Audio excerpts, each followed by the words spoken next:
فاعوذ باللہ من الشیطان الرجیم بسم اللہ الرحمن الرحیم لا يحب اللہ الجہر بالسوء من القول الا من ظلم صدق اللہ العظیم الصلاة والسلام علیک یا رسول اللہ الصلاة والسلام علیک یا حبیب اللہ الصلاة والسلام علیک یا نبی اللہ الصلاة والسلام علیک یا نور اللہ وعلی آلک و اصحابک یا حبیب اللہ صلی اللہ تعالی علیہ وسلم۔ آج بھی پاؤ پارے کی تلاوت ہوئی، کم و بیش 6.25 پارے ہو گئے، اور آج جو 6 پارے کی پہلی آیت پڑھی گئی وہ تھوڑی سمجھنے کے لائق ہے۔ اللہ عز و جل ارشاد فرماتا ہے لا يحب اللہ الجہر بالسوء من القول الا من ظلم۔ اللہ پسند نہیں کرتا بری بات کا اعلان مگر مظلوم سے۔ بری بات کا اعلان اللہ پسند نہیں کرتا۔ مفسرین اس آیت کریمہ کے حوالے سے فرماتے ہیں کہ کسی کے حوالے سے غیبت کرنا، کسی کی برائی بیان کرنا، کسی کی چغلی کرنا، کسی کا عیب ظاہر کرنا، یہ اللہ عز و جل پسند نہیں فرماتا مگر مظلوم سے۔ یعنی اگر کسی پر ظلم کیا گیا، مثال کے طور پر کسی نے کسی کا مال چوری کر لیا، تو اب وہ کہہ سکتا ہے لوگوں کو کہ فلاں نے میرا مال چوری کیا، فلاں نے میرا مال غصب کیا۔ اس کہنے پر اس پر کوئی جرم یا اس پر کوئی حکم نہیں لگے گا، لیکن کوئی مظلوم نہیں ہے اور بس یوں ہی ٹپے بازی کر رہا ہے، بیٹھا ہے اور کسی کی برائی شروع، کسی کے عیب جو ہے وہ اس کو اچھالنا شروع۔ مفسرین نے اس کے حوالے سے گالی کا بھی تذکرہ فرمایا کہ کسی کو گالی دینا، اور عام طور پر گالی جو دی جاتی ہے وہ کوئی آہستہ سے نہیں دیتا، چلا کر دیتا ہے۔ اور ہم جس معاشرے کے اندر اور جن محلوں کے اندر زندگی گزارتے ہیں وہاں تو گفتگو کی ابتدائی گالی سے ہوتی ہے، اور بڑوں کی بات تو چھوڑیے، چھوٹے چھوٹے بچے بسا اوقات اتنی گندی گالیاں بکتے ہیں کہ جیسے کان پھٹ جائے ایسی پوزیشن ہوتی ہے۔ یہ ان بچوں کو گالی سکھایا کس نے؟ یہ وہی جو اپنے ماں باپ کو گھر کے اندر دیکھتے ہیں، محلوں کے اندر دیکھتے ہیں گالی بکتے ہوئے، تو اسی سے وہ عادت ان کے اندر آ جاتی ہے، اور اتنی گندی اور فحش گالیاں کہ میں آپ کو بتا نہیں سکتا۔ مرد و خواتین کے ساتھ ساتھ ننھے ننھے بچے بھی، خواتین بھی اللہ رحم و کرم فرمائے، وہ تو چند قدم اور آگے ہیں۔ تو قرآن کہتا ہے اللہ پسند نہیں کرتا۔ اور میں گالی کے حوالے سے بتا دوں، بہت سارے ہمارے کاروباری شخص یہ کہتے ہیں کہ یہ جو ہے نا گالی کے بغیر سمجھتا ہی نہیں۔ اب میں آپ کو بتاؤں گالی کیا چیز ہے۔ آقا کریم رؤوف الرحیم علیہ التحیۃ والتسلیم ارشاد فرماتے ہیں کہ جب کوئی گالی بکتا ہے وہ اللہ کی نظر سے گر جاتا ہے، گر جاتا ہے اللہ کی نظر سے۔ اپنی زبان کو کبھی بھی گالی سے آلودہ نہ کرو، اور غیبت، عیب جوئی، چغلی، ان سے تم بہت پرہیز کرو، بہت پرہیز کرو۔ تو یہ آیت کریمہ اس طرف توجہ دلاتی ہے کہ تم پر اگر خدا نخواستہ ظلم ہوا ہے تو جس نے ظلم کیا اس کی بات کسی سے جا کر کہنا یہ عیب کی بات نہیں ہے، یہ گناہ نہیں ہے۔ کسی نے تمہارا مال چوری کیا، کسی سے جا کے کہنا یہ چور ہے، ذرا سنبھال کر کے رہنا، یہ عیب کی بات نہیں ہے۔ لیکن کچھ بھی نہیں کیا اور آپ مظلوم بھی نہیں ہیں اور بیٹھے بیٹھے کسی کی دھجیاں اڑا رہے ہیں تو اللہ اس کو پسند نہیں کرتا۔ اور آگے کیا ہی پیاری بات فرمائی، ان تبدوا خیرا او تعفوا عن سوء او تعفوا عن سوء فإن اللہ کان عفوا قدیرا۔ اگر تم کوئی بھلائی کو ظاہر کرو یا چھپاؤ، اور اگر تم معاف کرو تو بے شک اللہ معافی کو پسند بھی کرتا ہے اور اللہ عز و جل قدر کرنے والا ہے۔ یہاں یہ بات اچھی طریقے سے ذہن میں رکھیں، کوئی بھی بھلائی کا کام ایسا نہیں جو بندہ کرے اور اللہ کے علم میں نہ ہو۔ کہیں بھی وہ بھلائی کا کام کرے، چاہے کوئی دیکھنے والا ہو یا نہ ہو، مولا ضرور دیکھتا ہے، اس سے کوئی چیز چھپی ہوئی نہیں۔ اور خاص طور پر نیکی کو تو چھپانے کا حکم بھی ہے، گناہ کو بھی چھپاؤ، نیکی کو بھی چھپاؤ۔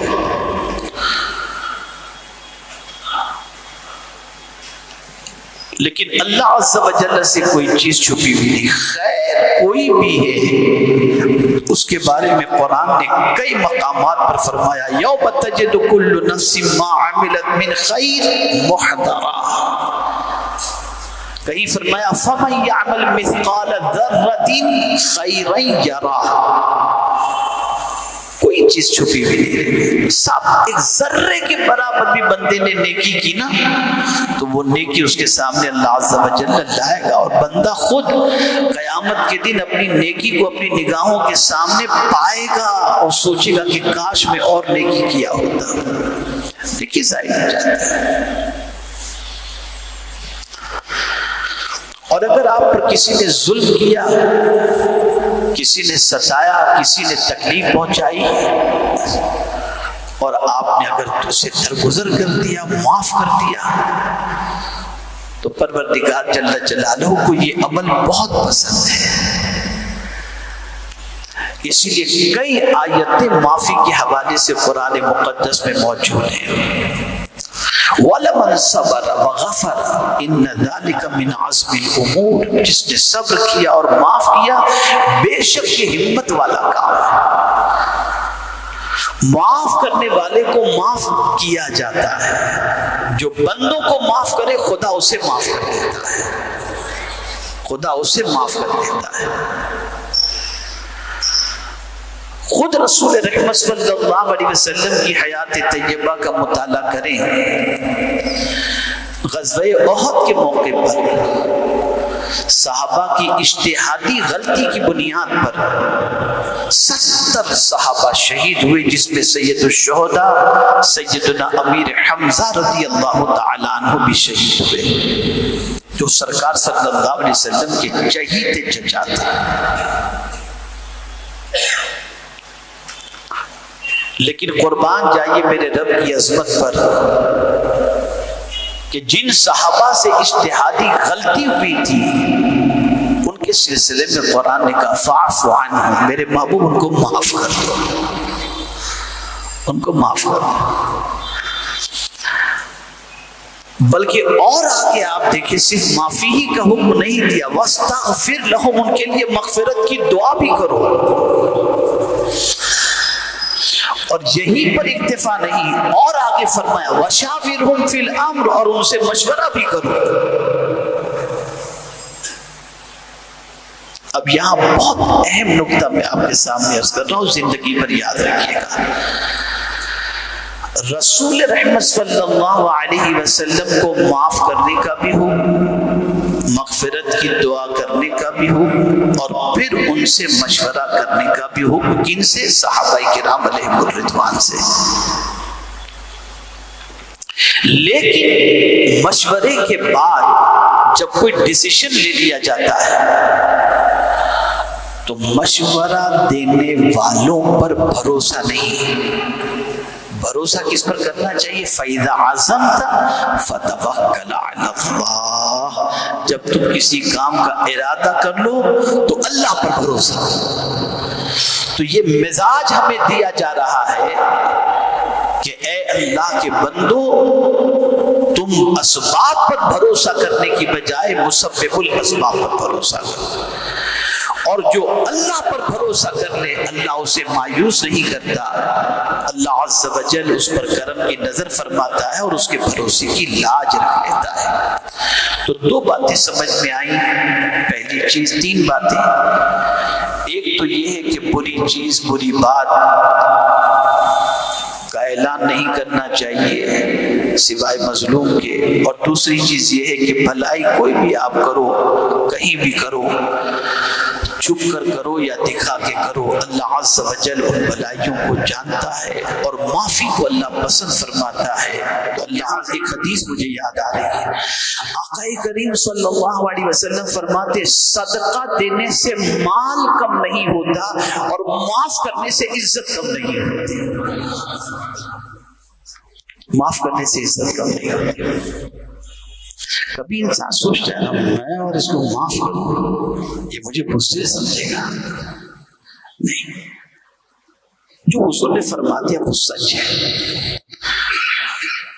وہ سچ ہے بالکل۔ بھئی آپ دیکھیے نا، میں ایک چھوٹی سی مثال آپ کے سامنے پیش کروں۔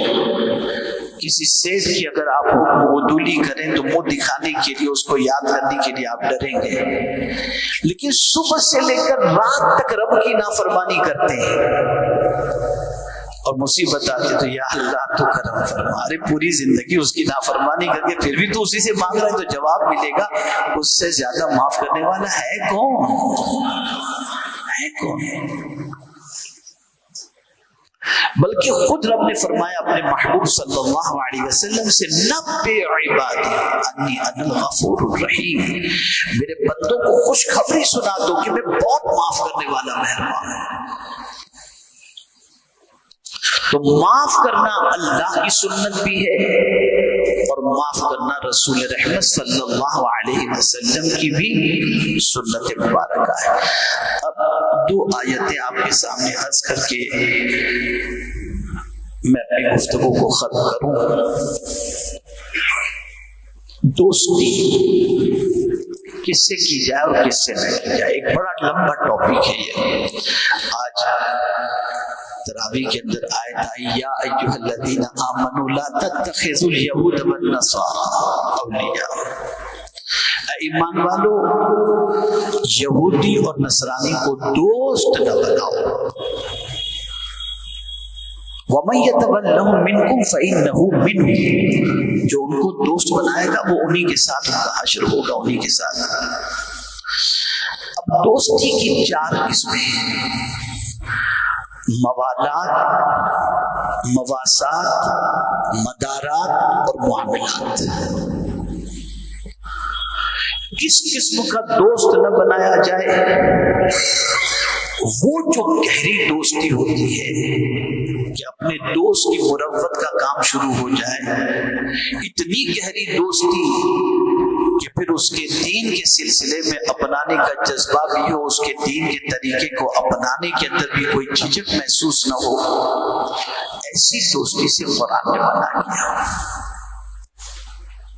ایسی گہری دوستی ان لوگوں سے نہ کی جائے. جہاں تک مواسات کا معاملہ ہے، کوئی پریشان ہے یہودی یا نصرانی، آپ مدد کر سکتے ہو. کاروبار کرنا ہے کر سکتے ہو، معاملات ان کے ساتھ کر سکتے ہو، ان کی خاطر مدارت کرنی ہے کر سکتے ہو، لیکن گہرا دوست نہ بنو،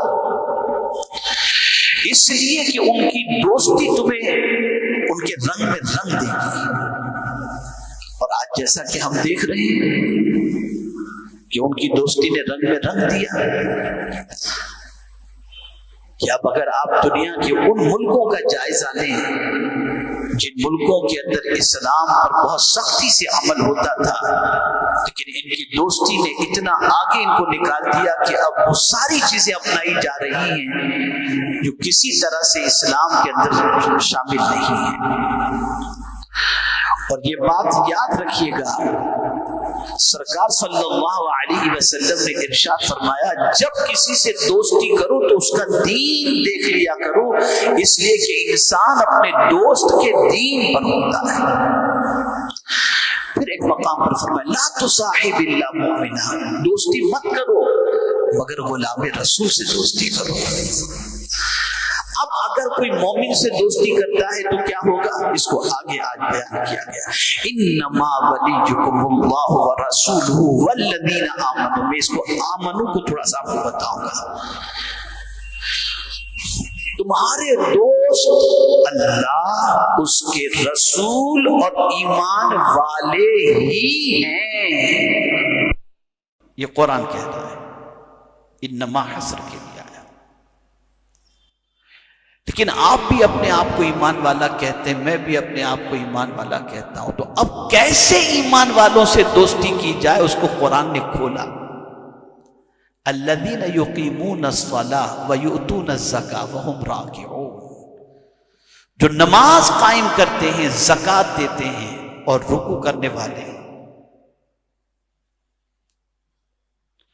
یہاں اقامت صلاۃ کی بات کی گئی اور ایتاء زکوٰۃ کی بات کی گئی.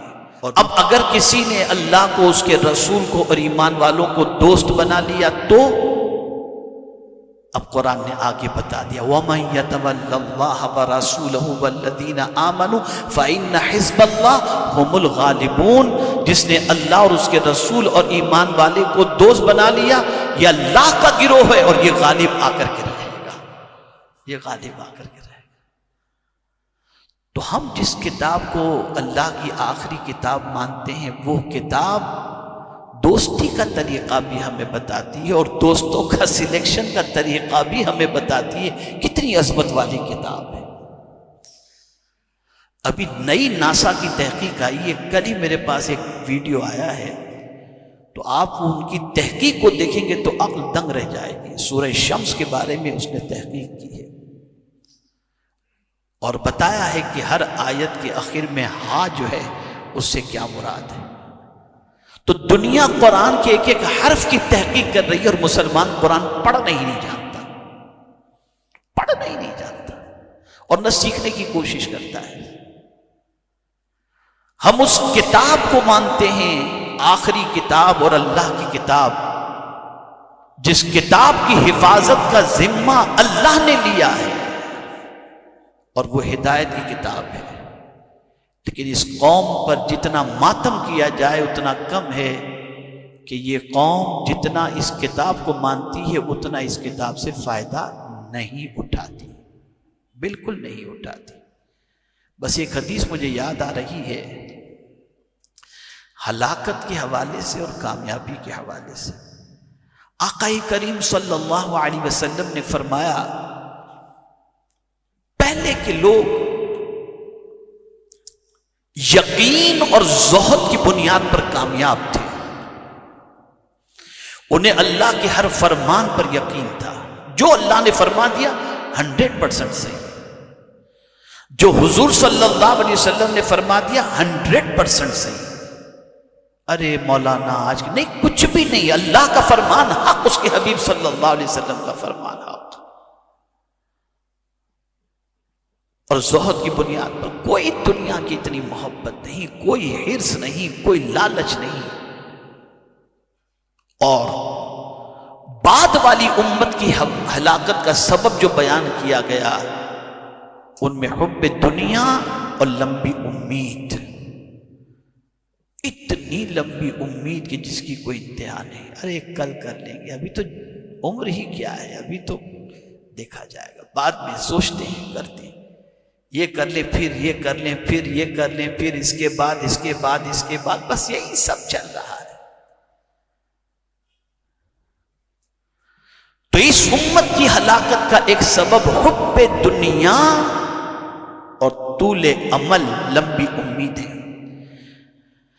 آقا کریم صلی اللہ علیہ وسلم تو ارشاد فرماتے ہیں کہ منہ کے اندر جو لقمہ ہے وہ چبا سکوں گا کہ نہیں چبا سکوں گا، اور دائی اجل سے کہیں پیغام آ گیا تو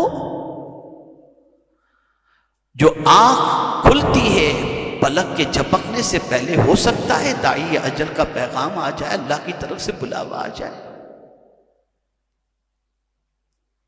اور ہم پتہ نہیں کس خبط میں سوار ہیں اور کون سا خبط سوار ہے کہ ہم نہ کل کی تیاری یعنی اس آخرت کی تیاری کے بارے میں کچھ منصوبہ سازی نہیں کرتے، کچھ پلان نہیں کرتے، کچھ سوچتے نہیں. کل سے نیکی شروع کر دیں گے، ارے یار کل سے قرآن شریف پڑھیں گے، ارے تھوڑا سا یار یہ ایسے ہی سب چل رہا ہے. آج کو غنیمت جانو، جتنا ہو سکے آج کر لو، پتہ نہیں کل ہم دیکھ سکیں کہ نہ دیکھ سکیں. اسی لیے نیکی کرنے میں جلدی کرنا چاہیے. اور بھی بہت ساری آیتیں ایسی آئی ہیں جس پر تفصیلی گفتگو درکار ہے، لیکن میری نظر گھڑی پر بھی ہے اور نکلنا بھی ہے. کم از کم 11:30 بجے تک تو مجھے انشاءاللہ گھر سے کم و بیش نکل جانا چاہیے، لیکن بس میں نے چاہا کہ تھوڑی دیر حاضر ہو جاؤں، تراویح سننے کا شرف بھی حاصل ہو جائے، قرآن سننے کا شرف بھی حاصل ہو جائے، اور کچھ پیغام بھی پہنچا دوں. بس ان چیزوں کو خیال میں رکھیں اور جو کچھ قرآن کا ڈائریکشن ہے اس کو فالو کریں. اللہ رب العزت جل جلالہ ہم سب پر کرم کی نظر فرمائے اور تعلیمات قرآن پر عمل کی توفیق نصیب فرمائے، اور پروردگار یقین کے ساتھ قرآن اور اس کے اللہ عز و جل کے پیارے حبیب صلی اللہ علیہ وسلم کے فرامین کو دل و جان سے قبول کرتے ہوئے اس پر یقین کی توفیق نصیب فرمائے. باقی تراویح بھی ہمارے لیے آسان فرمائے، روزے بھی آسان فرمائے، عبادت کی توفیق عطا فرمائے، عبادت کی لذت عطا فرمائے، اور پروردگار ہم سب کا خاتمہ ایمان پر فرمائے، اور پوری دنیا کے مسلمانوں کو پروردگار چین، سکون اور راحت کی زندگی نصیب فرمائے. وصلی اللہ تعالی علی خیر خلق